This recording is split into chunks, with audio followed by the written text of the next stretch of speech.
Okay. వాక్యంలోకి వెళ్దాం.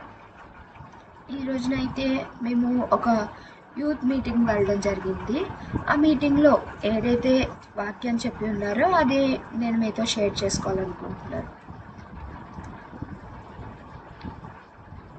ముందుగా ఒక మాట చూద్దాం. మొదటి యోహాను పత్రిక 1వ అధ్యాయము 3వ వచనం.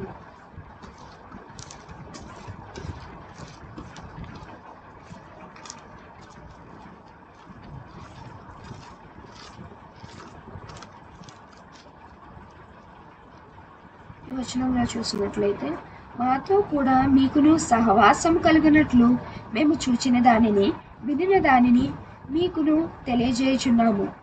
మన సహవాసం అయితే తండ్రితో కూడాను ఆయన కుమారుడైన యేసుక్రీస్తుతో కూడాను ఉన్నది. మన సంతోషము పరిపూర్ణమౌటకై మేము ఈ సంగతులు వ్రాయించుచున్నాము.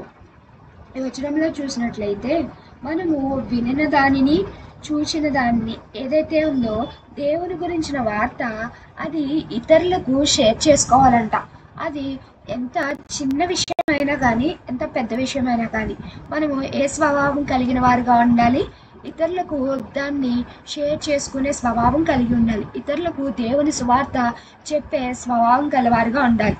అలా షేర్ చేసుకోవడం వల్ల మనకి ఏమవుతుందంట, ఒక సహవాసం, ఒక చెలిమి తండ్రి అయిన యెహోవాతోను కుమారుడైన యేసుక్రీస్తుతోను కూడా ఇద్దరితో కూడా మనకి ఒక సహవాసం అనేది ఏర్పడుతుందంట. అలాగే మనం ఈ వాకును షేర్ చేసుకున్న వారిని బట్టి కూడా మనకి ఒక మంచి సహవాసం బిల్డ్ అవ్వడం అనేది మనం చూస్తాం. అంతేకాకుండా 4వ వచనంలో ఉంది కదా, మహా సంతోషము మాకు కలుగుతుంది అంటున్నారు భక్తులైన వారు.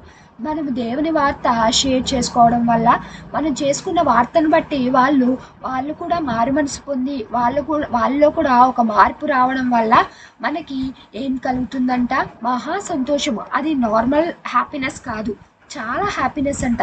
దీన్ని బట్టి అందుకే నేను ప్రతిరోజు కూడా వాక్యంలోనికి వెళ్ళే ముందు ప్రతిరోజు కూడా మిమ్మల్ని అడుగుతుంటాను, ఏదైనా షేర్ చేసుకుంటారా దేవుని గురించిన మీకు దేవునితో కలిగిన సహవాసము, ఆయన మీతో కలిగిన అనుభవములు ఏదైనా షేర్ చేసుకుంటారా అని ప్రతి దినము కూడా నేను మిమ్మల్ని అడుగుతున్న వారే ఉన్నా.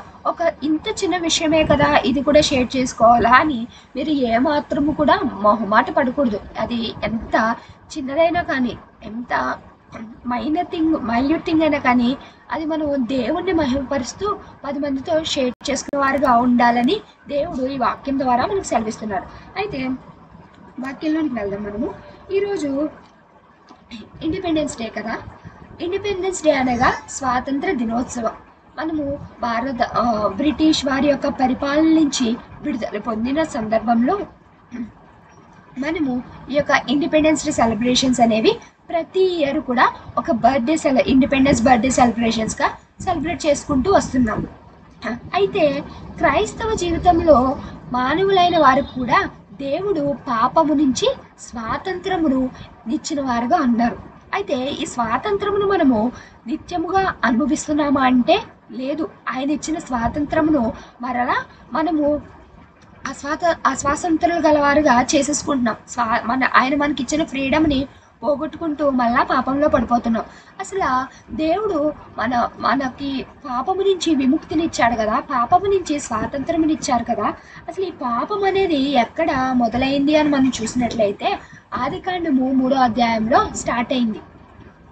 ఎప్పుడైతే దేవుడు ఈ సమస్త సృష్టిని సృజించి మానవుల్ని తన రూపంలో సృజించి వాళ్ళకి భూమిని ఆయన సృష్టించిన సృష్టిని అంతటినీ కూడా మీరు స్వాతంత్రించుకోండి అనే అధికారం ఇచ్చిన తర్వాత కూడా ఒక చిన్న రిస్ట్రిక్షన్ పెట్టాడు దేవుడు. ఆ గొప్ప ఏదైనా తోటలో దేవుడు ఏదైనా తోట ఎంతో సుందరంగా ఉంటుందంట. ఆ ఏదైనా తోటలో ఒక్క చెట్టును మాత్రం ఈ చెట్టుకు కాచిన ఫలములను మీరు మాత్రం ముట్టవద్దు అని దేవుడు ఆదామవ్వలకి ఆజ్ఞ ఇచ్చి దీన్ని మీరవద్దు అని చెప్పి వెళ్ళడం మనం చూస్తున్నాం. అయినప్పటికీ అపవాది వెంటనే ఆ యొక్క ఏదైనా తోటకి వచ్చి అవ్వలోనికి దూరి ఈ ఫలమును తినండి అని ప్రేరేపించడం మనం చూస్తున్నాం. అక్కడ స్టార్ట్ అయిన పాపము నేటి దినముల వరకు కొనసాగుతూనే ఉంది. దేవుడు ఆ రోజునే మనకు వాగ్దానం ఇచ్చారు కదా, ఈ పాపముల నుండి విడిపించడానికి నా ప్రియ కుమారుని మీ వద్దకు పంపిస్తాను నిన్ను అని, మీ వద్దకు పంపిస్తానని ఆది కాండంలోనే మనం చూస్తాం. ఈ పాపముని బట్టి మిమ్మల్ని అందరినీ విడిపించడానికి ఒకరు వస్తారు, ఆయన మిమ్మల్ని ఈ పాపం నుండి స్వతంత్రులుగా చేస్తారు అని దేవుడు మనకు వాగ్దానం ఇచ్చిన వారుగా ఉన్నారు. ఈ వాగ్దానం బట్టి మనము స్వాతంత్రాన్ని పొందిన వారిగా ఉన్నప్పటికీ మరలా అవ్వ పాపంలో పడిపోయినట్టుగానే ఈ రోజున మరలా మనం పాపంలో పడిపోతున్నాం. అపవాది అనేవాడు ఎప్పుడు కూడా మన చుట్టూనే తిరుగుతుంటాడు, ఎప్పుడు కూడా మనతోనే తిరుగుతుంటాడు. ఏ విధంగా అంటే, ఇప్పుడు మనం ఒక మీట్కి వెళ్తున్నామంటే లేదా ఒక ప్రేయర్కి సిద్ధపడుతున్నామంటే మనతోనే మన పక్కనే కూర్చుంటాడు. దేవుణ్ణి ఆరాధించడానికి కాదు, కానీ మనల్ని ప్రేరేపించి ఆ నిజ ఆరాధన నుంచి మనల్ని తప్పుదోవ పడదామని మన పక్కనే కూర్చుంటాడు. ఇప్పుడు ఎలా అంటే, ఇప్పుడు ఒక మీట్కి వెళ్ళామంటే ఒక వాక్యం వినకుండా ఒక నిద్రను పుట్టిస్తాడు, లేదా వాక్యం వింటుంటే ఒక గందరగోళాన్ని అక్కడ సృష్టించేవారుగా ఉంటారు. ఎవరిని కూడా వాక్యం వినకుండా ఆయన వద్దకి చేరకుండా ఈ విధంగా గలిబిలి చేస్తూ ఉంటాడు. అపవాదిని జయించండి అని దేవుడు మనకి చెప్పి ఉన్నారు. రోమియోలు రాసిన పత్రిక 16వ అధ్యాయము 20వ వచనంలో కనుక మనం చూసినట్లయితే ఒకసారి వాక్యం చదువుతాము.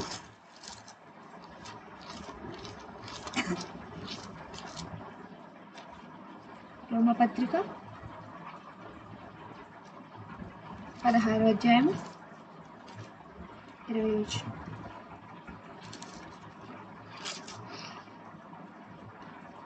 సమాధానకర్తయగు దేవుడు సాతానును మీ కాళ్ళ క్రింద శీఘ్రముగా చితకు త్రొక్కించును. దేవుడు అంటున్నారు కదా, సాతానును మీ కాళ్ళ క్రింద తొక్కివేయండి, నేను మీకు అధికారం ఇస్తున్నాను అని దేవుడు మనతో అంటున్నారు. అయినప్పటికీ ఈ పాపపు ఊబిలో మనం పడిపోతున్న వారమే ఉన్నాం.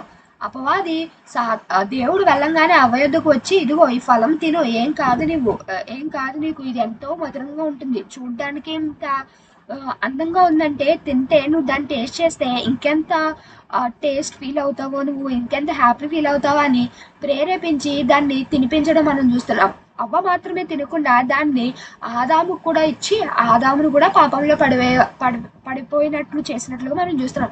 ఈ రోజున కూడా మనము సాతాన్ని దేవుడు మన కాళ్ళ క్రింద త్రొక్కివేయడానికి నీకు అధికారం ఇచ్చిందని చెప్పినప్పటికీ ఆయన ఇదిగో ఆ సాతాను వచ్చి, ఇదిగో ఈ చిన్న మూవీ చూడు, ఇందులో ఏదో కొంచెం మంచిగా ఉందంట, దాన్ని నువ్వు చూడు అని చెప్పినప్పటికీ దాని జోలికి మనకు వెళ్ళవద్దు. అది మన ఫ్రెండ్స్ మనకి రిఫర్ చేసి ఉండొచ్చు, లేదా వేరే వాళ్ళు మనం రిఫర్ చేసి ఉండొచ్చు. అది తప్పని తెలిసినప్పుడు దాని వద్దకి మనము ఎంత మాత్రము చేరువారుగా ఉండవద్దు. అయితే బైబిల్ గ్రంథం సెలవిస్తుంది, యవన కాలంలో యవనులు త్రొట్టెలెదరంట. యవన కాలంలో యవనులు తప్పక త్రొట్టెలెదరని బైబిల్ గ్రంథం సెలవిస్తుంది. ఎవరైనా సరే పాపంలో పడిపోతారు. అపవాది దేవుడైన యెహోవాను కూడా శోధించింది. ఇదిగో ఉపవాసం చేస్తుండగా దేవుడు, ఇదిగో ఈ రొట్టె తిను, ఇదిగో ఈ రాళ్లను రొట్టెలుగా మార్చుకుని నీ ఆకలి తీర్చుకో అని శోధించినట్లుగా చూస్తున్నాం. అంతేగాక ఇదిగో ఈ కొండ మీద నుండి కనబడుతున్న ఈ కిందంతటిని కూడా నీకు ఇచ్చేస్తాను, నీవు పరిపాలించుకో, నీవు స్వాధీనపరుచుకో, నీవు మాత్రం నాకు నమస్కారం చేయని ఈ విధంగా యేసుక్రీస్తు ప్రభువును కూడా అపవాది శోధించడం మనం చూస్తున్నాం. మానవులమైన మనం ఎంత మాత్రమే చెప్పండి, అపవాది మనల్ని కూడా శోధిస్తాడు, మనల్ని కూడా త్రొట్టిల్లిపోయేలా చేస్తాడు. కానీ మనము ఎంత నిబ్బరం కలిగి ఉన్నాము, ఎంత నిలకడ కలిగి ఉన్నాము అనేది చాలా ముఖ్యమైన విషయం. అయితే మనము ఎప్పుడు త్రొట్టిల్లిపోయేవారుగా ఉంటాము? దేవుడితో సహవాసము మనకు కలిగి లేనప్పుడు, ఆయన యందు దృఢమైన నమ్మిక మనకి లేనప్పుడు త్రొట్టిల్లిపోయేవారుగా ఉంటాము. అయితే చాలామంది చెప్తుంటారు కదా, దేవుణ్ణి ఈ అంశముని బట్టి ప్రార్థనను బట్టి ముమ్మారు ప్రార్థిస్తున్నాను, దేవుణ్ణి అలసిపోయినంతగా ప్రార్థిస్తున్నాను, అడుగుతున్నాను, కానీ నాకు జవాబు ఇవ్వట్లేదు దేవుడు, ఎందుకని, లేదా దేవుడు నాకుతో ఎందుకు మాట్లాడట్లేదు అని ఒక ప్రశ్న ఈ రోజున మన జీవితంలో కలిగి ఉన్నామేమో. దేవుడు అంటున్నారు కదా, ప్రతిదినము కూడా మనం ప్రార్థించిన వారుగా ఉన్నాము, దేవా నాకు కనబడండి, దేవా నాతో మాట్లాడండి అని. అయినప్పటికీ ఆయన స్వరం మనం వినట్లేదు అంటే గల కారణం ఒక ఉదాహరణ రూపంలో నేను చెప్తాను. ఒక వృద్ధుడైన వారు ఉన్నారంట. ఒక వృద్ధుడు తను చెప్తున్న వృద్ధులకు మాట ఎలా వస్తుంది? చాలా నెమ్మదిగా వస్తుంది. వాళ్ళు చెప్పేది అంత త్వరగా మనం వినలేం. అయితే ఒక యవనుడు వృద్ధునితో మాట్లాడుతూ, ఇలా మాట్లాడుతున్నప్పుడు తను చెప్పేది ఏం వినబడట్లేదని కొంచెం దగ్గరికి వెళ్ళారంట, అయినా వినబడలేదంట. రెండోసారి మరింత కొంచెం దగ్గరికి వెళ్ళారంట, అయినా వినబడలేదంట. అయితే మూడవసారి ఇంకా తన నోటి దగ్గర తన చెవుని పెట్టి వింటున్నప్పుడు వినిపించిందంట. ఇక్కడ మనం చూసినట్లయితే మన మన ప్రార్థనలకి జవాబులు రావట్లేదు అంటే మనము మన ఆయన అడుగుతున్నది మనకి దొరకట్లేదు అంటే గల కారణం ఆయనకి మనం చాలా దూరంలో ఉన్నట్లు లెక్క. ఒకవేళ మనము ఆయన ఆ ముసలి చెప్పిన మాట దగ్గరగా వెళ్ళినప్పుడు ఎలా అయితే అతని స్వరము ఆయన చెప్పే మాట యవనస్తునికి వినబడిందో, ఆ విధంగా మనము దేవునికి ఎంత దగ్గరగా ఉంటే ఆయన స్వరమును అంత చనువుగా వినగలవారుగా ఉంటాము. అంత అంత సహవాసము ఆయనతో మనము కలిగి ఉన్నవారుగా ఉంటాం. ఈ రోజున నీవు అటువంటి సహవాసం కలిగి ఉన్నావా లేదా ఒక్కసారి ప్రశ్నించుకో. ఇంకా మన ప్రార్థనలకు జవాబు రావట్లేదు అంటే గల కారణం ఇంకొకటి రెండవదిగా మనం చూసినట్లయితే దేవుడు నిన్ను అడుగుతున్నారు, నువ్వు ప్రతిదినము ప్రార్థన చేస్తున్నావు, ఓకే వెళ్ళను గుడ్. నువ్వు ప్రతిదినము ఆయనను గణపరుస్తున్నావు, ప్రతిదినము నీ స్వరము ద్వారా ఆయనను పాటల ద్వారా ఉజ్జీవింపచేస్తున్నావు, అనేకులకు సువార్త చెప్తున్నావు. అయినా సరే నువ్వు ఏదో ఒక విషయంలో వెనకబడి ఉన్నావా? గల కారణం ఏంటో ఈరోజు ప్రభు నీతో చెప్తున్నారు కదా.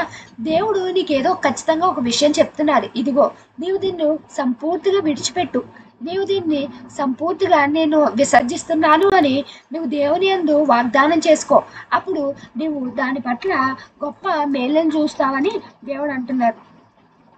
దేవుడు చేయొద్దన్న తర్వాత కూడా ఆ పనిని ఏదైతే నీ ప్రార్థనలకు జవాబు రాకుండా చేస్తుందో, ఏదైతే నీ ప్రార్థనకి నెరవేర్పు రాకుండా చేస్తుందో, ఆ పనిని నీవు సంపూర్తిగా విడిచినట్లయితే నీవు నీ ప్రార్థనలకి గొప్ప ఫలములు నీవు చూడగలుగుతావు అనమాట. ఏదైతే ప్రభు నిన్ను ముమ్మారు చెప్పి దీన్ని విడువు విడువు విడువు అని చెప్పిన తర్వాత కూడా నీవు విడవలేకపోతున్నావంటే దాని యొక్క పరిణామములు నీవు తప్పకుండా నీ జీవితంలో చూస్తావు. నీ ప్రార్థనలకు జవాబు రాదు, నీ జీవితంలో నిరుత్సాహం నిండుకుంటుంది, నీ ఏ పని తలపెట్టినా కానీ ముందుకు వెళ్ళదు. ఇటువంటి పరిణామాలన్నీ కూడా నీ జీవితంలో నువ్వు చూసేవారుగా ఉంటావు. ఒక్కసారి ఈ రోజున వాగ్దానం చేసుకో, నేను ప్రభువా ఈ పని చేస్తున్నానేమో, ఇది నీ దృష్టికి నీతిగా లేదేమో, నీ దృష్టికి నీతిగా ఎంచబడలేదేమో ప్రభువా, ఈ రోజు నీ సన్నిధిని వాగ్దానం చేసుకుంటున్నాను, దీన్ని నేను సంపూర్తిగా విడిచిపెడతాను, నేను దీన్ని సంపూర్తిగా విసర్జిస్తాను, నా ప్రార్థనకు జవాబు ఇవ్వదేవా అని ఆయన యొద్ద మరొకరించి ప్రాధాయపడు, తప్పకుండా నీకు ఆయన సమాధానం ఇచ్చేవారుగా ఉంటారు.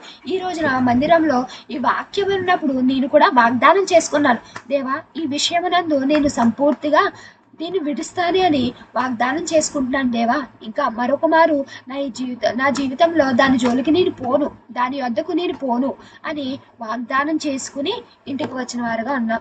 ఈ రోజున కూడా మిమ్మల్ని కూడా దేవుడు అడుగుతున్నారు, నేను చేయదన్న పని నువ్వు ఇంకా చేస్తున్నట్లయితే దాన్ని విడిచిపెట్టు, నువ్వు గొప్ప మేలులు చూచేలాగా నేను ఆశీర్వదిస్తానని దేవుడు అంటున్నప్పుడు ఆ మాటను మీరందరూ కూడా పట్టుకోనండి. ఈ రోజున ఒక మూవీస్ చూస్తున్నావా, అది దేవుని దృష్టికి ఇష్టం కాదేమో, నీవు దాన్ని విడిచిపెడతానని వాగ్దానం చేసుకో, గొప్ప మేలును చూస్తావు. లేదంటే చెడు సహవాసాలు కలిగి ఉన్నావా, ఈ లోకంలో చెడు అలవాటులు, స్మోకింగ్ లేదా డ్రింకింగ్, ఇటువంటి చెడు వ్యసనాలు నువ్వు కలిగి ఉన్నావా, దాన్ని విడుస్తానని దేవుని అందు వాగ్దానం చేసుకో, నీ యొక్క జీవితంలో గొప్ప మేలును చూస్తావు. ప్రతి ఒక్కరిని కూడా దేవుడు ఎంతో ప్రత్యేకంగా దీవిస్తున్నారు, ఎంతో ప్రత్యేకంగా ఆశీర్వదిస్తున్నారు.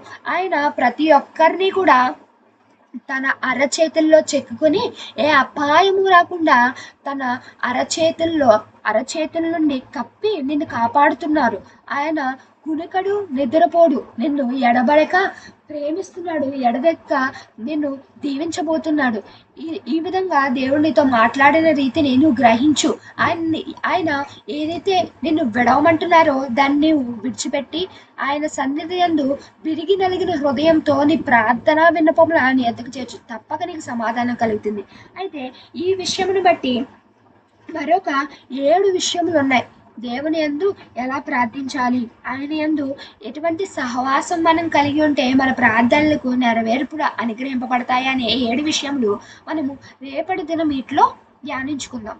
అయితే ఈరోజు నీతో మా ప్రభు మాట్లాడి ఉన్నారు కదా, నేను నీకు స్వాతంత్రం ఇచ్చి ఉండగా ఆ స్వాతంత్రం నీవు దుర్వినియోగపరచుకొనవద్దు, మరలా అపవాది యొక్క బంధకాలలో నీవు చిక్కబడవద్దు. దేవుడు అంటున్నారు కదా, అప రాకడ బహు సమీపంగా ఉంది. సాతాను చెలరేగిపోతున్నాడు. ఆయన ఆ, ఏదైతే ఆదికాండంలో ఒట్టి సా ఒట్టి సర్పముగా ఉన్న సాతాను ప్రకటన గ్రంథం వచ్చేసరికి బలిష్టమైన సర్పముగా కనబడుతుంది మనకి. అతను ఎంతగా అంటే బలిష్ఠుడైపోయాడు.